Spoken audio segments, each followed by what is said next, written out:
Dr. Brian Kemple, welcome back to Think for Christ. Thank you, Anthony. It's great to be here again. Well, Brian, I'm in the midst of a series on this channel called The Dangers of the Digital Age that has been in large part inspired by my studies at the Lyceum Institute, and particularly the Humanitas Technica project that you have going on there. Let me just pause here for a brief plug.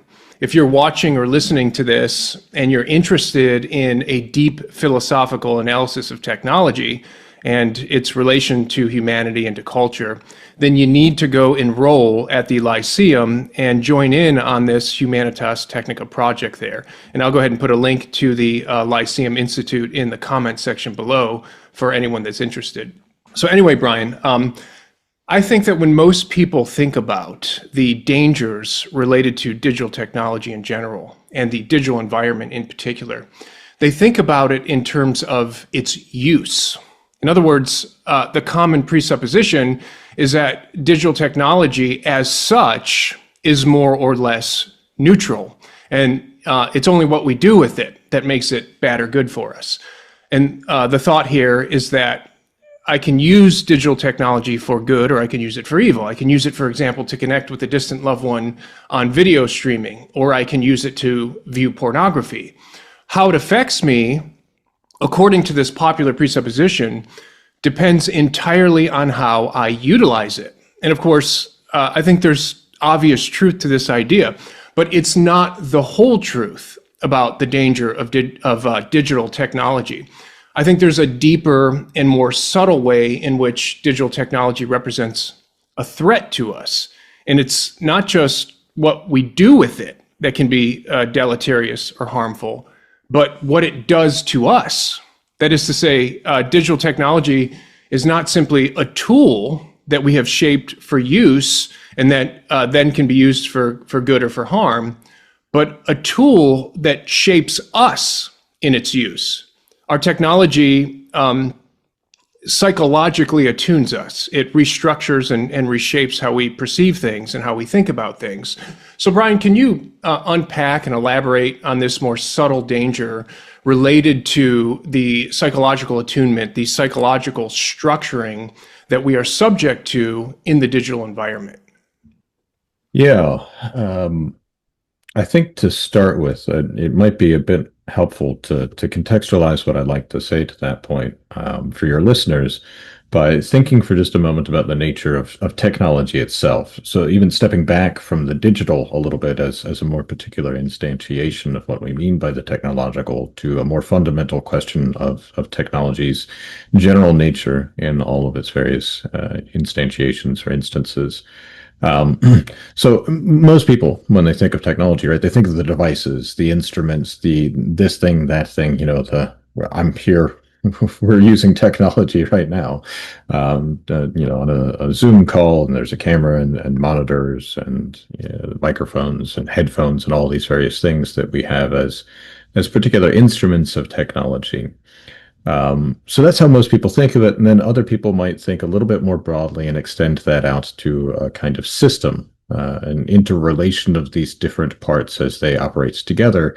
I believe in one of your videos in the series, you mentioned Jacques Ellul, who's probably the person who advanced that line of thinking most prominently in the 20th century through both his books, The Technological Society and then the later Technological System.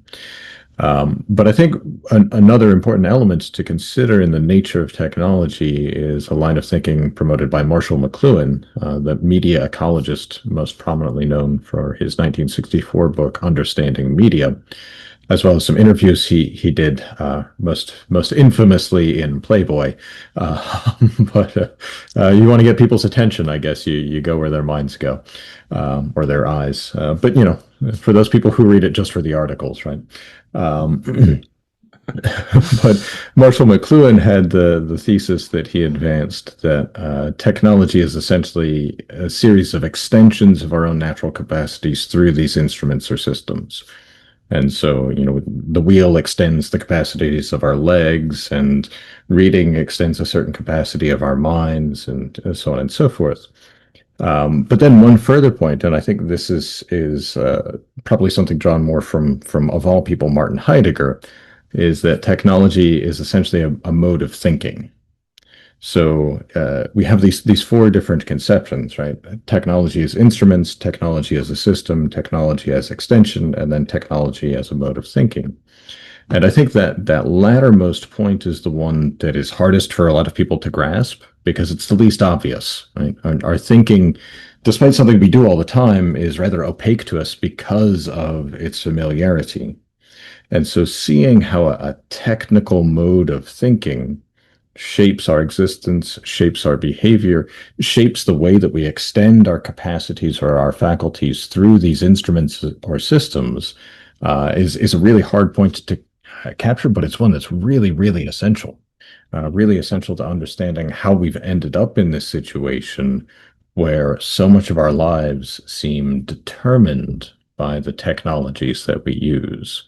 I mean, all you have to do is think about what life would be like if you removed all of the technologies that are systemic in our experience today.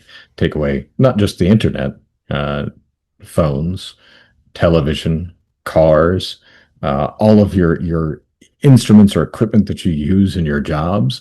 I mean, we're surrounded by technology. Our whole existence is permeated by it.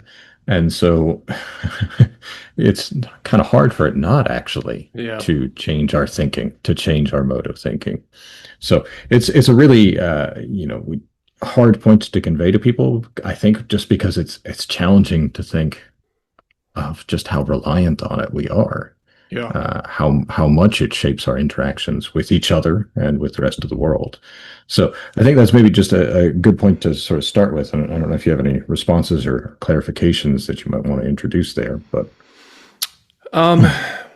Yeah, I mean, is there anything more that you want to say about just this notion of a phrase that is just part of my vocabulary now? It's stuck in my mind because you've used it so much, and that's the psychological attunement of our yeah. perceptions. And I think that's a phrase that's just so pregnant and so profound.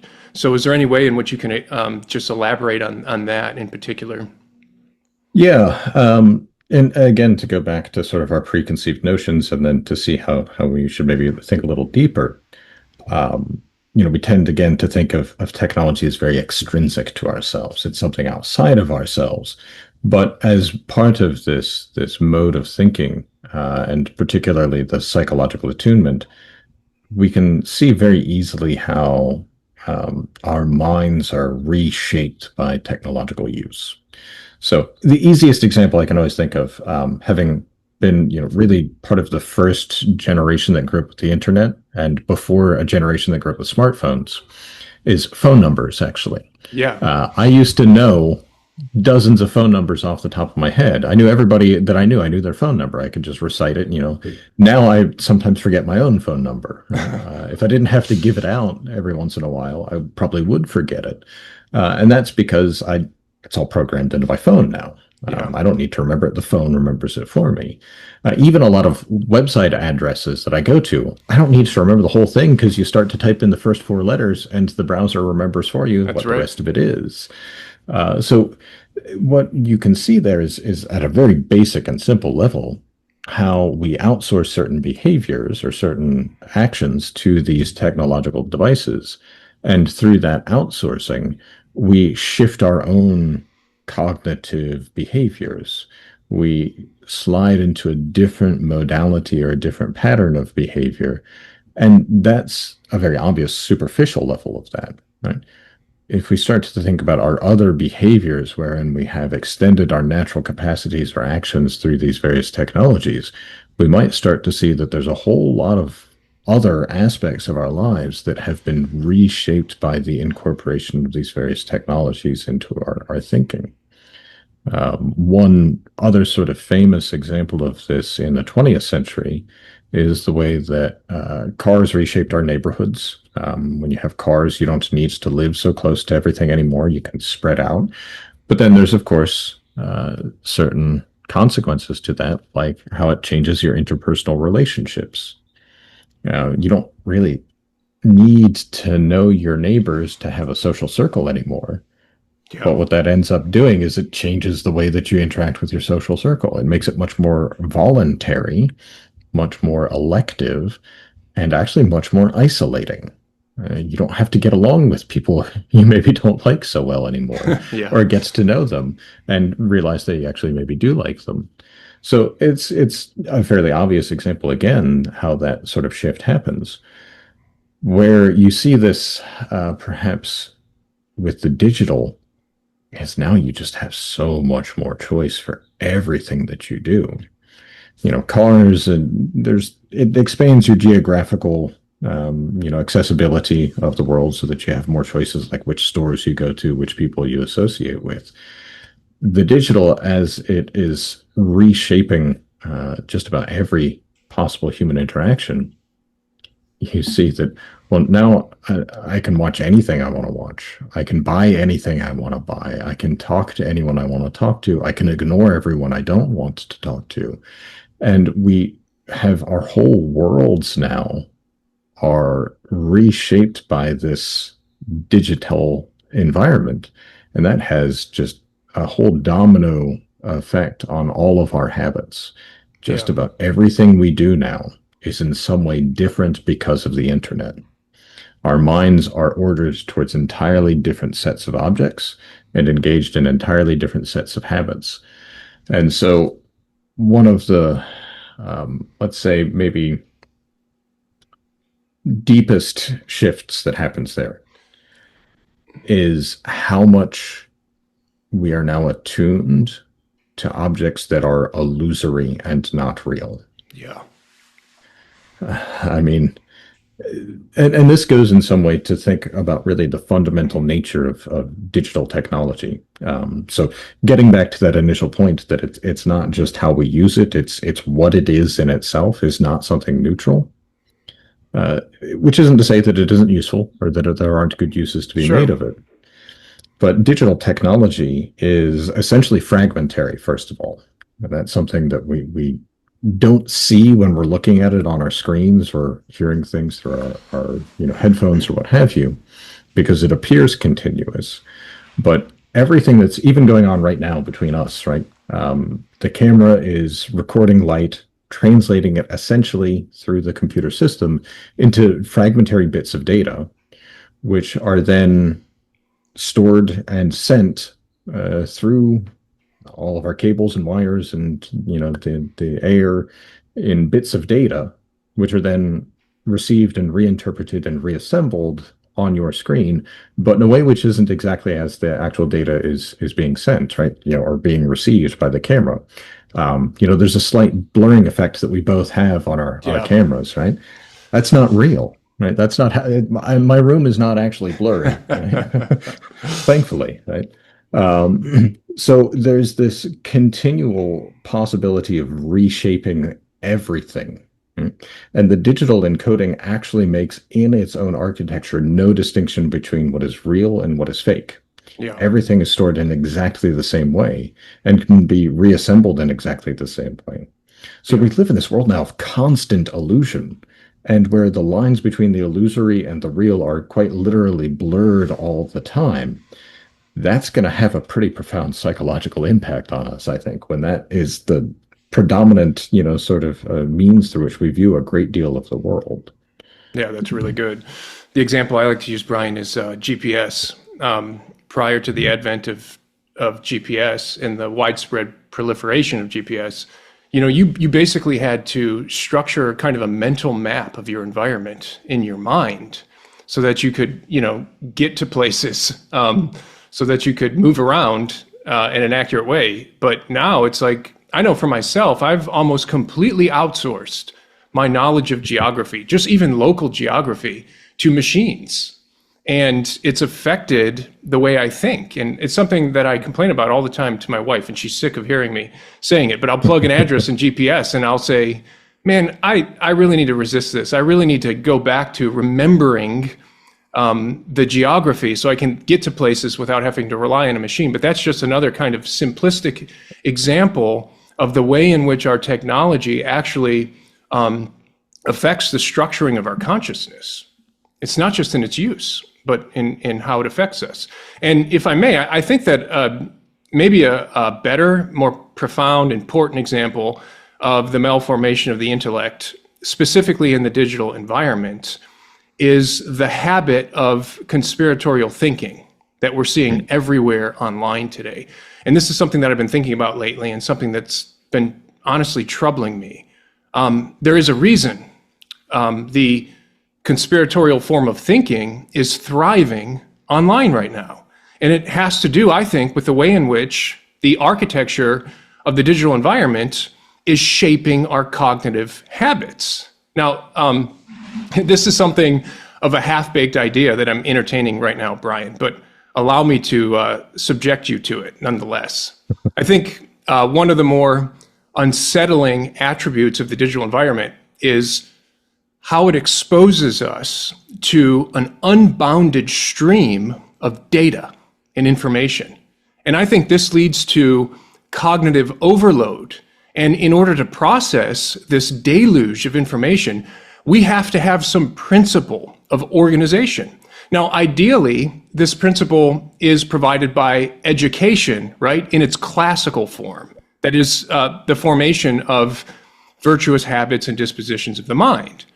But as we know, as you well know, our educational institutions have utterly failed us in this regard.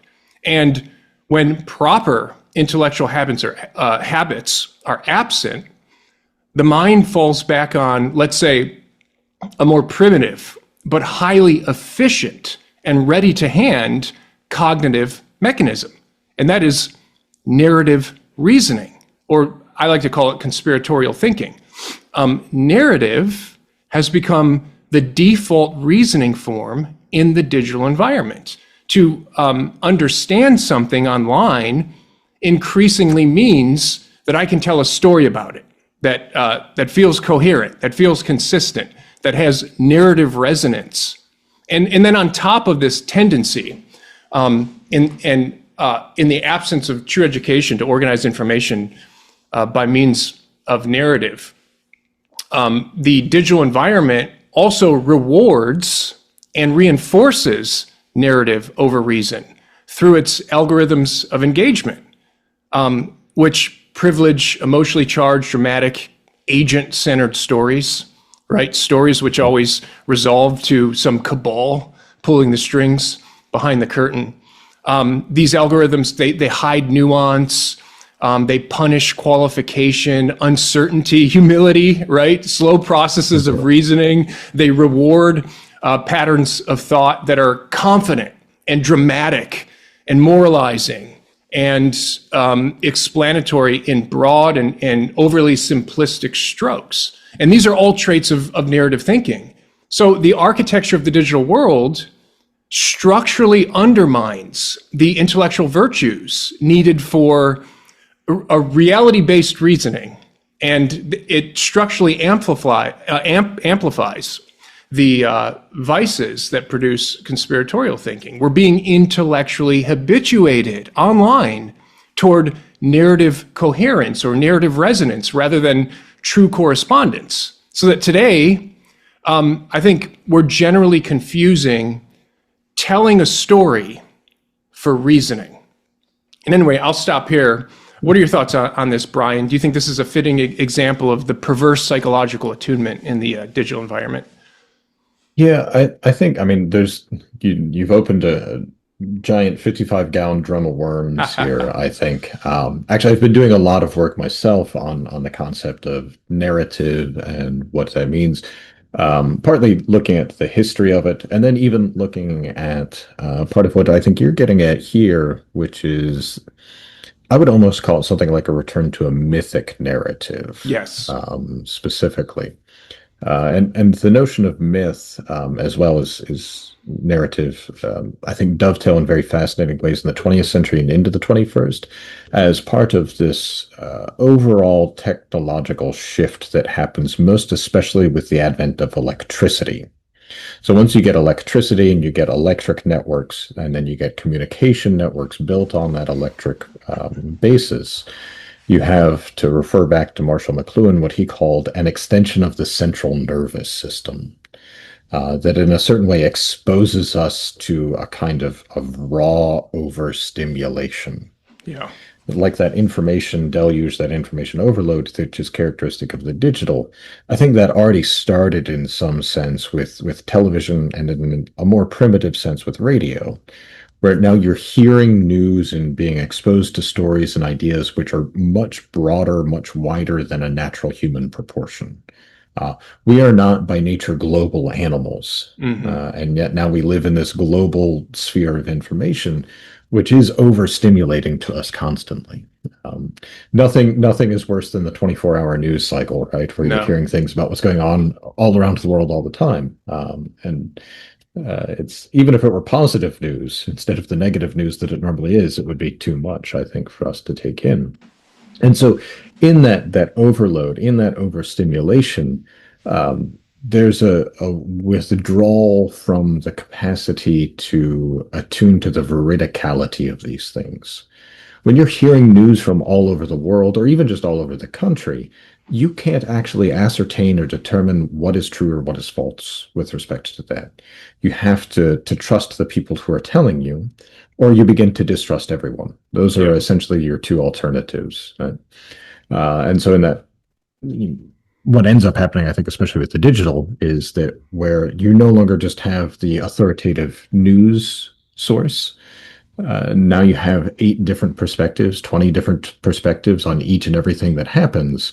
That very, very quickly erodes your ability to have trust Sure in does. what's Yeah. what's being presented to you. Because you're going to have sometimes the same facts presented differently, sometimes different facts. One narrative omits those facts, another narrative includes them. And then you go, okay, well, there is no single narrative here that I can trust. I have to choose one or another, which is the one which resonates best with me, That's right. which is the myth that I trust in more.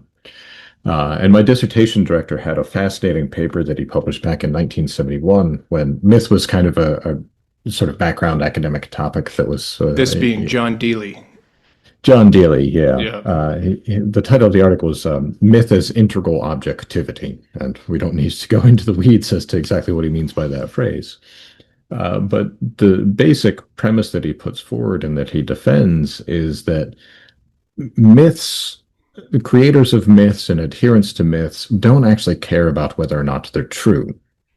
They care about whether or not they are socially successful. In other Hmm. words, does this effectively reshape my social encounter with other persons in a way that's not obviously antithetical to reason? It's Hmm. not unreasonable in a very obvious way, but that it fits the way that we sort of think about the world and the way that we want to think about the world. And believe that's precisely what you're seeing in this proliferation of a mythic narrative consciousness in the digital age. Is people aren't really concerned, is this true or is this not true? But does this fit me in a way which is comfortable? Does Yeah. this correspond with the things that I already believe about the world? Uh, Yeah. and especially that notion, right? You mentioned like the sort of secret cabal that's always behind things pulling strings. People love that because Yeah. it gives them an easy explanation for anything that they find uncomfortable. Like, oh, it was the Jews or the Illuminati or the secret Nazis or whatever it may be, right? That you have some evil that you can blame for all the problems that you're encountering in your life. Yeah. Um, which, hey, who doesn't love to, eschew all Who doesn't love to responsibility blame? and yeah. Yeah. So yeah, this notion of a kind of mythic narrative, I think, is really quite profound, and I do think that the illusory nature of that digital paradigm in which we live makes it very easy for people to create and craft these narratives in a way where you don't actually get exposed very much. Right? You don't have to worry about exposure very much. Again, going back to the overload and the deluge of information and the impossibility of actually verifying each and every little fact that is Yes. proposed as something which is a linchpin oftentimes in these narratives that people create.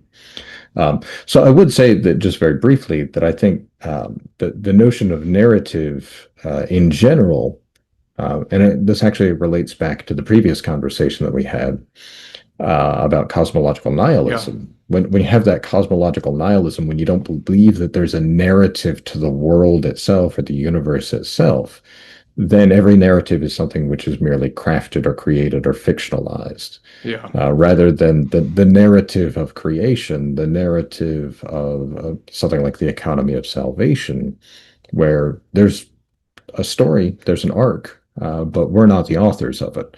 Yeah. And I think that makes a big difference in how we view the world and think about the world. I do see personally, just from my own viewing of some of these online accounts and even talking to some people in my own circle, there's a general confusion of coherence as a test for truth versus correspondence. I mean, right now, if you can tell a good story that brings together all of these disparate facts, factoids, that in itself seems to me to be convincing people of the truth of that story, rather than, of course, questioning, having the proper intellectual habit of questioning, where we want to know, well, that's a fine story, but does it correspond to reality? And how can we know that? So I actually do think that the digital environment specifically is attuning us towards coherence rather than correspondence. And again, this is just kind of a half-baked idea that I have in my mind. And the other problem, Brian, I think the other phenomenon that we are facing today is this notion of, let's see if I can get this word right, autodidacticism, right? Self-teaching. Now that we have a democratization of information, information doesn't flow through trusted institutions anymore. There's no control on it. There's no kind of methodology and discipline. It's a free-for-all now. I mean, anybody can access anything they want online, and there's this sense in which we can all become our own teachers. And we've confused the very conceptualization of what it means to teach and to learn. Now we think that teaching ourselves means just filling our heads with information, right? And then pasting a story to organize that information. And hey, I've taught myself, I'm self-taught. And there's almost like, we've almost valorized this notion of self-teaching, because institutional knowledge, formal training, it's like all of that is looked upon as you've just accepted some ideology, or you've been brainwashed, or you're just accepting the establishment messaging or propaganda or whatever what have you. So autodidacticism is actually valorized in our culture. It's a badge of honor. I've taught myself, but we've, in the process, we have lost sight of what education really means. It's not just filling your mind with information and then telling a story to bring coherence to the information in your mind, but it's a turning of the soul towards the true and the good, to quote Plato, right, in Republic. It's a kind of the instilling, the inculcating of virtuous intellectual habits so that we can have discernment for the truth. It's not about information. It's not about organizing information. It's about having discernment for the truth. Anyway, and now I'm ranting. But yeah, I think this notion of self-teaching, autodidacticism is also part of the story, the larger story of narrative thinking that's overtaking the internet.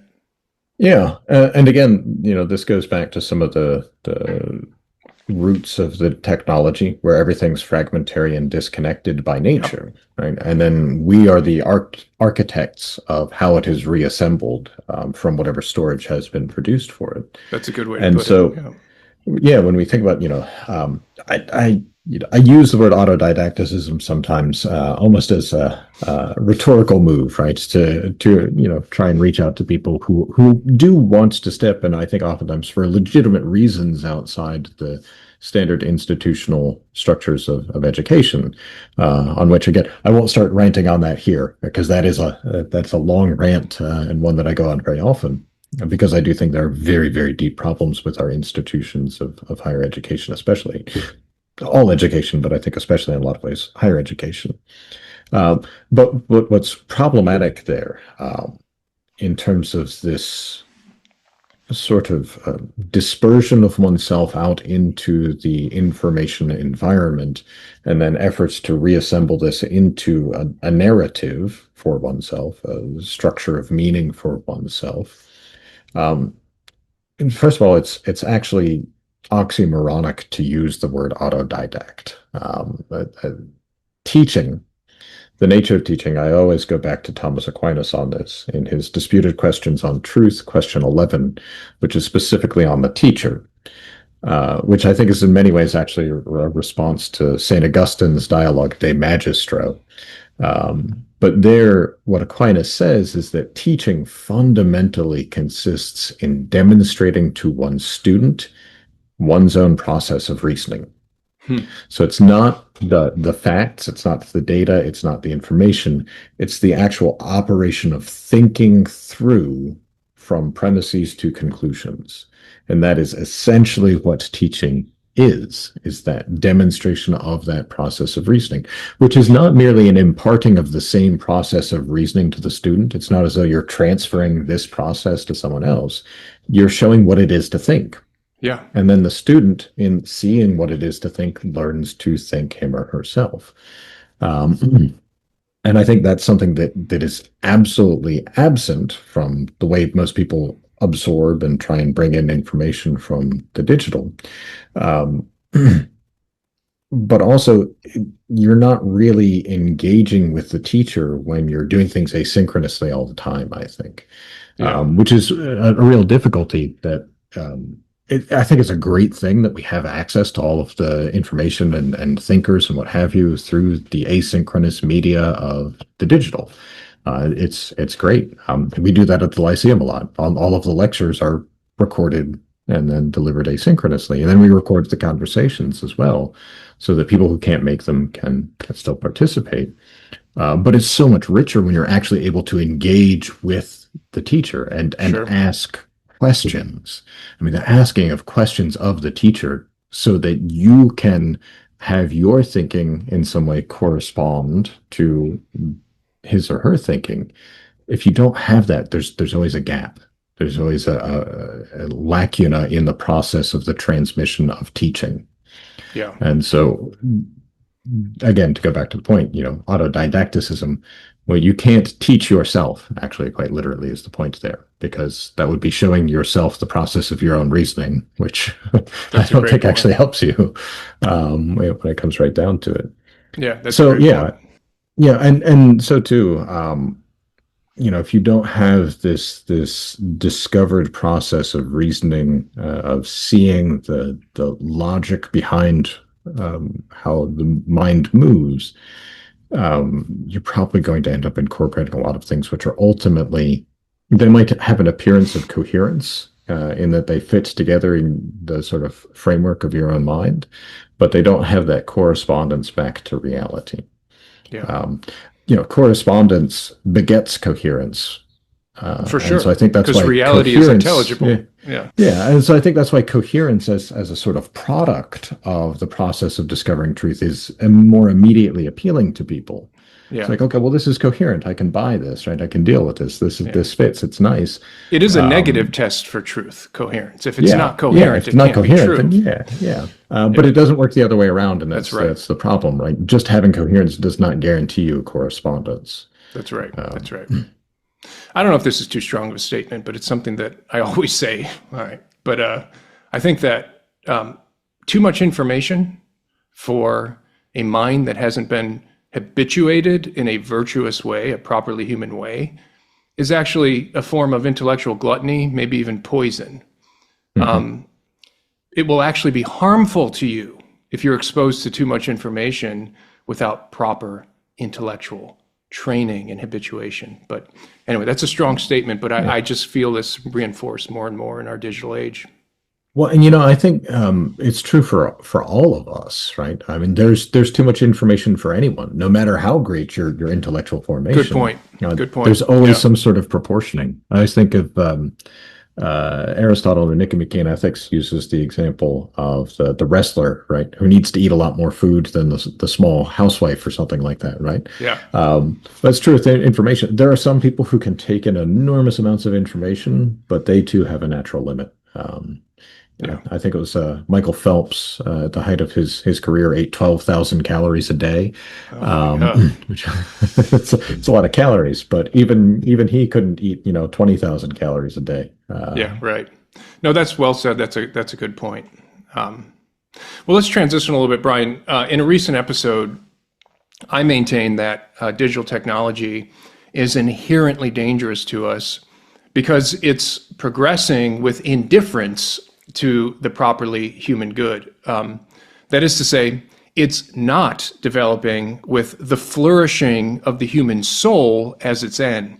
Rather, it's kind of unfolding according to its own internal logic. I think this was also an insight of Jacques Ellul.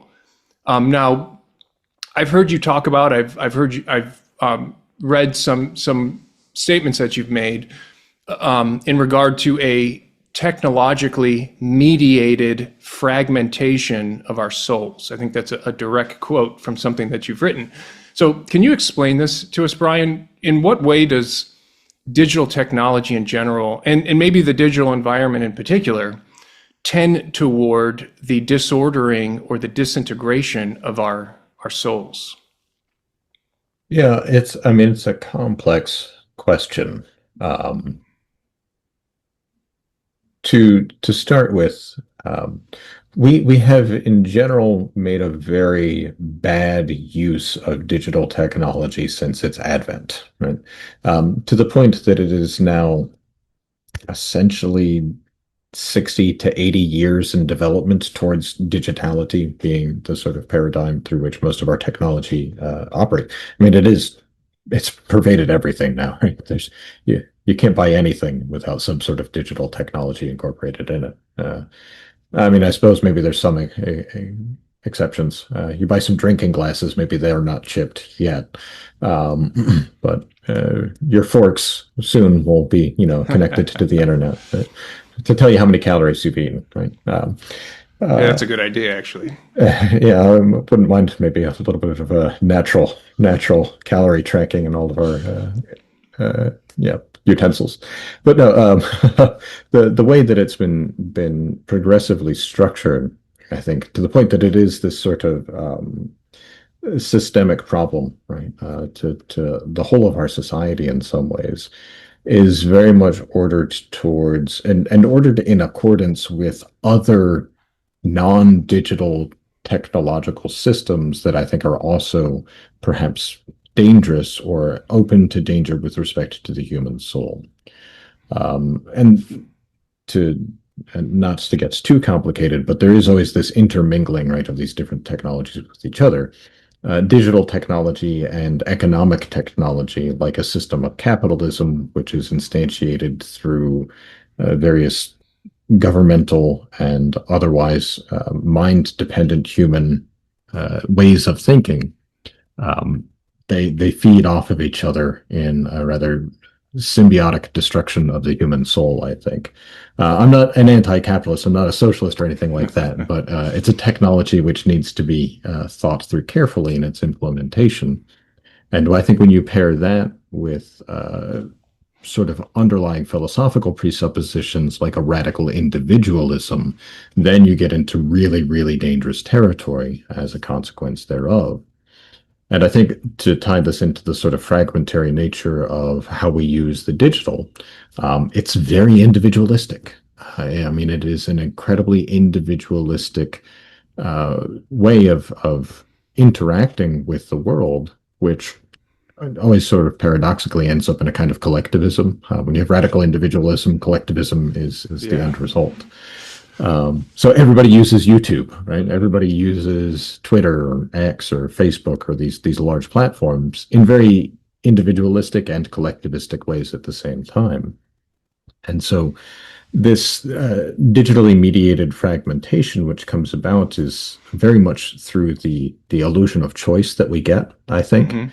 So you can choose which streams you follow, which media you consume, which persons you interact with. And you are then forced to try and create this narrative which brings a coherence to it. But absent that correspondence back to any reality, you're not developing habits of actual coherence.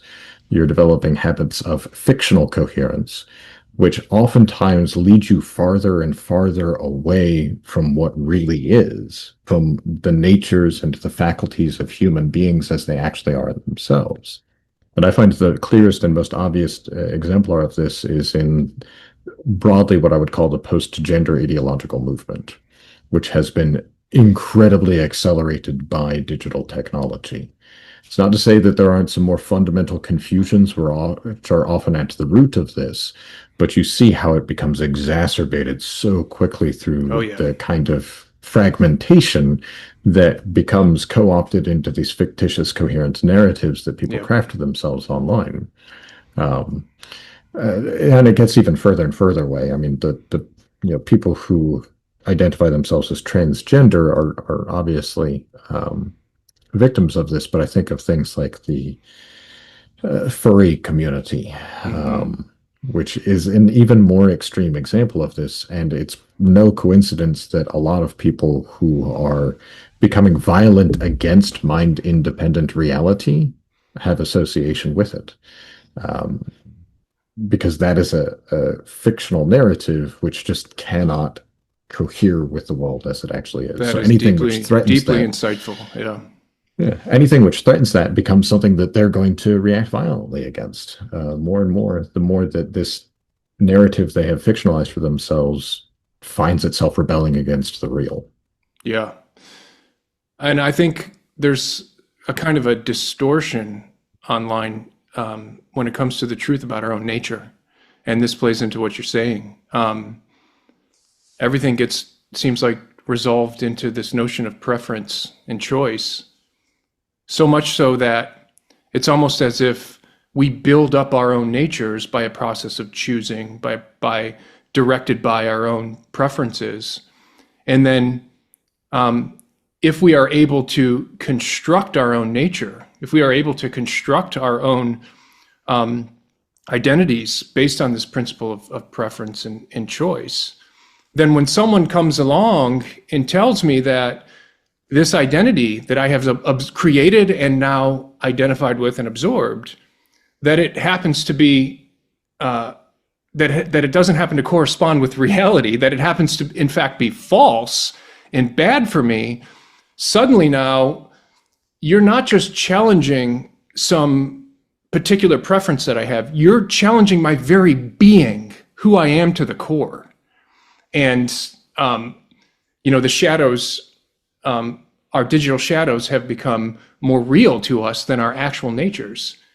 And you can see how easily something can be labeled as hate speech, because it's speech that now endangers my chosen identity, which happens to be the core of my being, because it's based on choice and preference. So yeah, there are so many strings there to untangle. But at the end of the day, Brian, I mean, it's ultimately, I guess, an easy way for me to understand what's going on here is just a basic distortion of the truth about our own nature. And of course, what is good for us, what counts towards our flourishing, is grounded in what we are, is grounded in our nature as human beings. Our natures both ground, and they are the end for which, and by which, we determine what is actually truly and properly good for us. But if that nature becomes up for grabs, as it were, then deep distortion and metaphysical confusion sets in, and ideas have consequences. And I think that the point you made about these online fabricated realities, especially like within the furry community, are clashing with the real, and what is resulting, practically speaking, is violence. I mean, I think that's a really, really good, insightful thought there. Yeah, first of all, when you said, everything turns to hate speech, I started to chuckle a little bit because there's a scene from the television show The Office that always comes to mind there, where the one character says, "I'm a victim of a hate crime." It says that's not what a hate crime is, and he goes, "Well, I hated it." Um, that's kind of how you see a lot of people sort of Yeah. react to things, right? That hate speech and violence done to them it's not, and you find this, I think, quite obviously with the so-called transgender persons, that they describe their rejection, right? The people who reject their proposed identity, describe that as an act of violence. Yeah. They actually ascribe to that a sort of genocidal cause because they attribute their own attempted suicides to that rejection, as though that rejection is efficiently causal of their attempts to take their own lives, which you know is a whole another issue that we don't really need to get into here. But you see Yeah. the point, right? For sure. They perceive that as violence because it damages their apparent narratives, their attempts at coherence for their own lives. But coming back to the more fundamental issue here, right, which is the ignorance of our own natures, which is quite prevalent today, and has probably to some extent been prevalent in all human history. The difference being that we used to inhabit a real world Yeah. that defied our fantasies, right? It always pushed back That's against right. our fantasies. I think Don Quixote is a great sort of story which gets into, you see that sort of fantasy taking over a person's life, and he's constantly pushed back against by reality. The windmill, Yeah. you Tilting got at the tilting windmill. against, Yeah. yeah, it's going to send you flying. But I think more than ever now, because of this digital environment, which is so pervasive and so easy to disappear into, to get lost into these fictional narratives, we need more than ever a reinforced focus on questioning after what it actually means to be human. What are the faculties that we use in exercising our humanity? How are they shaped? How are they habituated? How are they developed? These are really, really important questions that we are now systemically, by education and by digital environment, perverted away from. Yeah. Asking them and understanding them and seeing what's actually true there.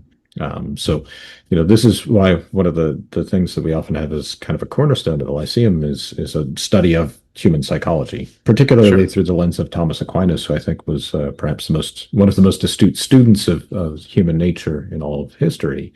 But just really thinking about, okay, what is happening when I sense things, and then I think about them, and then I desire them. Those are pretty basic questions that a lot of people just never ask. Yeah. They presume, and this is the one of the most dangerous presuppositions I think that anyone could lapse into, that just because I experience something, that means I understand it. Yeah. Because I'm the one experiencing it, then I don't That's need right. to question it. That's right. Well, no. If anything, those are the things you need to question most, right? Yeah. What is happening in yourself? And in an interesting way, this actually, I think, brings us back to the notion of narrative. The notion of narrative or narration. Uh, One of the foundational intellectual inquiries into narration was in the art of rhetoric. As considered an integral part of a rhetorical presentation was what they called the narratio. And oftentimes this gets translated into English as the statement of fact, which is, it kind of gets a little bit after what figures like Cicero and Quintilian were talking about. But most fundamentally, a narration has always served the purpose of making familiar. You're taking things which are unfamiliar and making them familiar to the audience, relating them back in a way which is easily grasped. Right? And so we're constantly, whether we're conscious of it or not, narrating our own lives.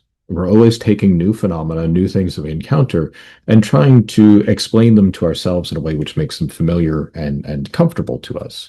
And so again, if you don't have some principle grounding you in reality, If your principles are this fictitious, I need a coherence to make sense of all the various things that are going on, uh, your narration is going to be mythical instead of real.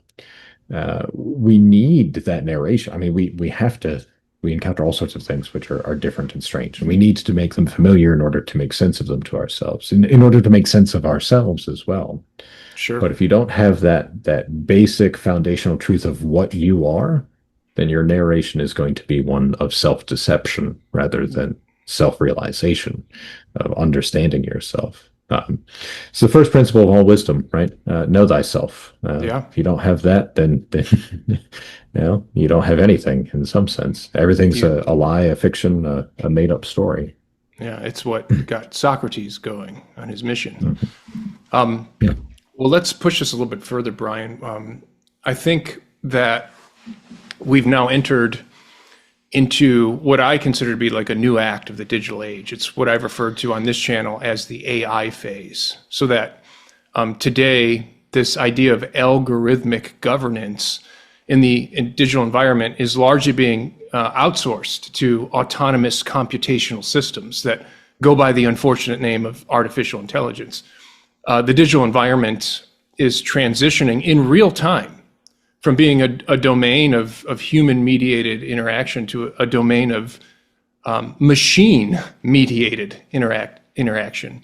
So I think we have to say a couple things about this because it's just so prevalent today. So what are your thoughts on AI in general and LLMs or large language models like ChatGPT in particular, in terms of what we've been talking about, the perverse psychological attunement of our thinking and the malformation of the human soul in the digital environment?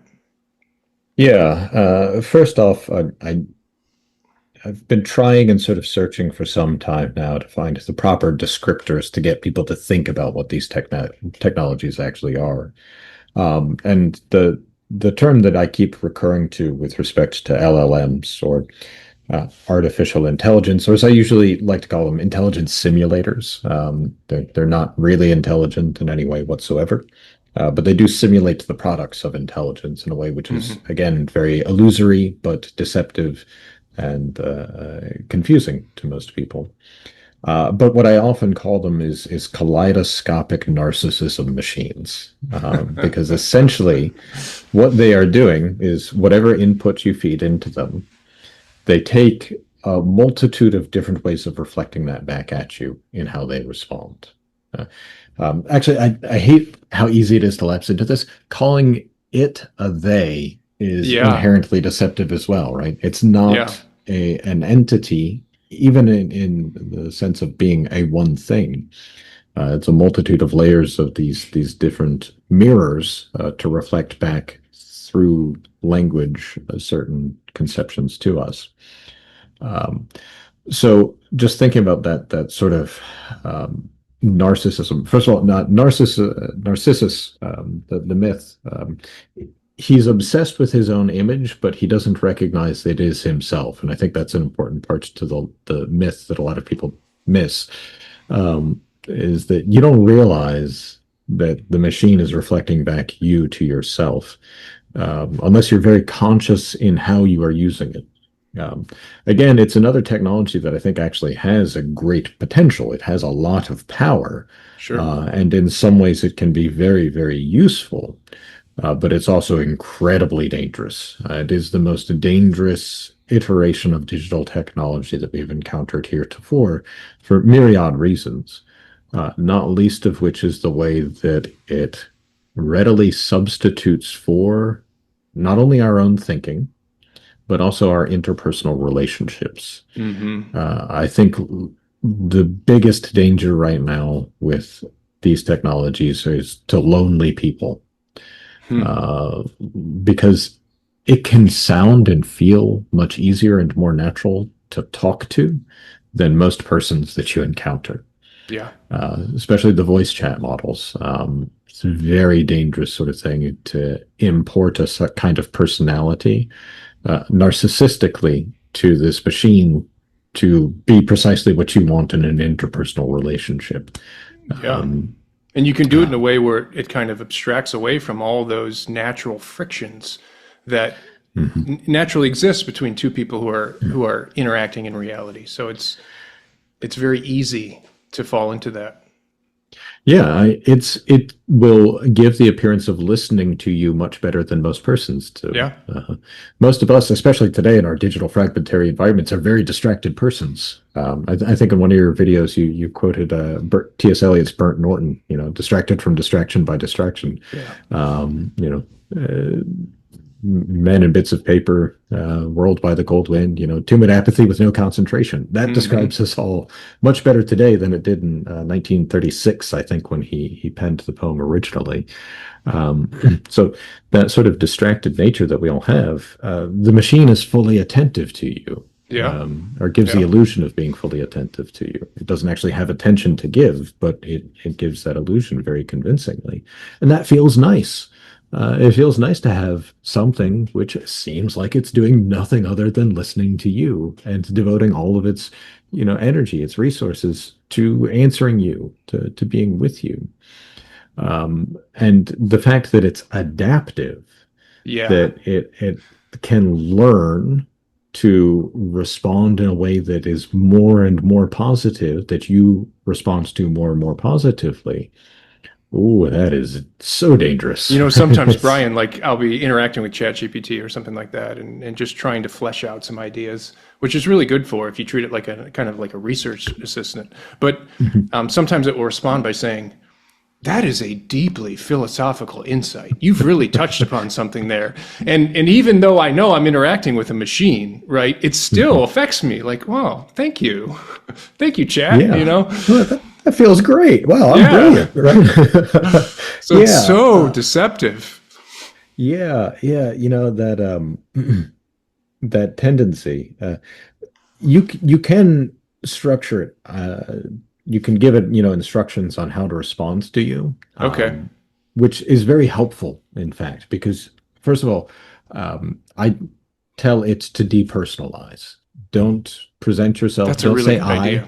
Don't use personal pronouns with reference to the system that is ChatGPT.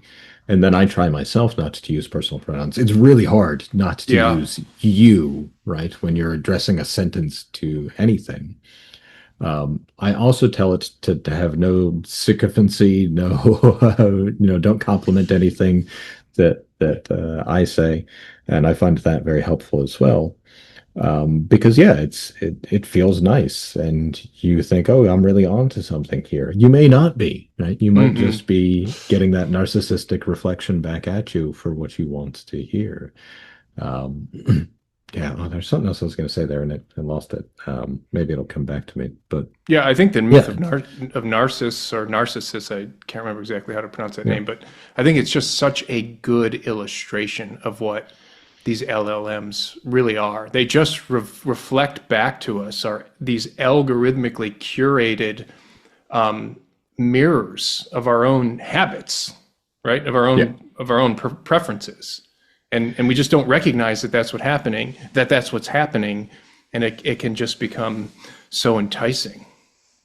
This is what I was going to say, that it substitutes for the real dynamic of personal communication. So I can agree with you, right? And I can say, all right, well, that's true, and I can compliment you in much the same way that ChatGPT would. Like, oh, that's a great insight, or that's a great thing to say. But then I can add something different that it cannot do, right? It can only respond according to pre-existing coherences that have been probabilistically determined by the algorithm. I can be adventitious. I can come up with something new. I can propose something different. Like going off what you were saying before, that it can be like a research assistant, not actually a research assistant, but like a research assistant. It can be stimulative for new directions of thinking. It can propose to you different connections that are already there, but that you perhaps haven't articulated or realized as of yet. And in that, it's enormously useful. It functions in a role of like talking like you and I are talking now, where as we're in conversation, we're drawing out further implications from these kind of incessant ideas that we have. And I find that ChatGPT can be used for the same ends. Yeah, it's also great for doing your taxes, but you still want to consult a professional when it comes right Yeah. down to it. But yeah, I mean, in some sense, I think a lot of people are a little confused by this technology in terms of thinking that it's like this. Well, I mean, the companies themselves are confusing people deliberately for financial Of gain. course. In some sense, this technology has actually been around for about 40 years. The machine learning technologies are been around for quite some time. It's only that now we have the processing power to Right. implement Yeah. it this way Yeah. and to put it in the internet and to give it access to the sort of training which is necessary for the responsivity that it has and that it develops. So this kind of technology has actually been around and implemented in some degree for a while now. That we've already actually been predisposed to look for it. Hmm. So in online advertising is a good example of it. Cookies on your browser are actually a kind of instantiation of the machine learning technology that Yeah. it learns the things that you go to and then it feeds this back into a system which then responds back to you in a similar way. It's a similar learning pattern. Only now we've got it much, much more integrated, and it's only going to get Sure. much worse. That's the Yeah. unfortunate reality of it, right? Our technology is continuing to develop in this direction, which I think to bring us back to the fundamental point of how do we respond to this is we need actually better to understand ourselves. That's the only real defense against these things is knowing ourselves, knowing our own habits, and forming them well. Yeah, that was actually what I wanted to follow up with. I know we're out of time, but I just wanted you to say something. So let's end on try to end on a positive note here. So yeah, Yeah. so fill this out. How do we restore kind of a properly human relation to digital technology? How can we protect ourselves from the malforming and fragmenting influences of the soul as we navigate the digital environment? Yeah, so and this is something that we've carried through in the Humanitas Technica project at the Lyceum. That the word technology is a compound of the two Greek roots techne and logos. So techne being the actually a virtue of art, right? The capacity to produce something outside of ourselves in accordance with a determinate plan for what it ought to be. So the carpenter has an art, the engineer has an art, the programmer has an art. Logos being the word or the reason or account. I think there's something like 27 different translations of the word logos into English that you could reasonably put forward. But it's a way of that's where we get that thinking, right? Thinking in accordance with techne. Well, today our thinking as a whole, as a society, has been rooted in techne, which is dangerous, right? Because it's techne as the principle. We've turned techne into the arche, into the principle of our reasoning. But techne, in order to be used properly, needs two other habits. On the one hand, it needs phronesis or prudence, right reason concerning things to be done. In fact, everything we do needs prudence in some way. Absent prudence, anything we do can spiral out of control into something vicious. But techne also needs poiesis, right? Which is the vision of what is fitting as a whole, which is carried through in poetic works, in how poiesis translates into art, into literature and movies and music and all of these other things. But that poiesis is that artistic vision to see what is in fact, to see what the whole is. And if we can root techne in poiesis and poiesis informed by virtue, then I think we can actually use these technologies in a way which is fitting and right and good. So just, I could go on about this for way too long, especially considering we're at the end of our time here. But when we think about how we use digital technology, in so many ways, we've just lapsed into an unthinking appropriation of the structures that are there. And so we use it for like entertainment and we use it for getting into these narratives and having this autodidacticism in narratives, which are often quite entertaining and Hmm. satisfying to our sort of mythic drive. or not truth, but something which is comfortable to us. But what we can use these technologies for, most especially, is actually cultivating good relationships through which together we seek what is true and through which we form habits which are fitting to our nature as human beings.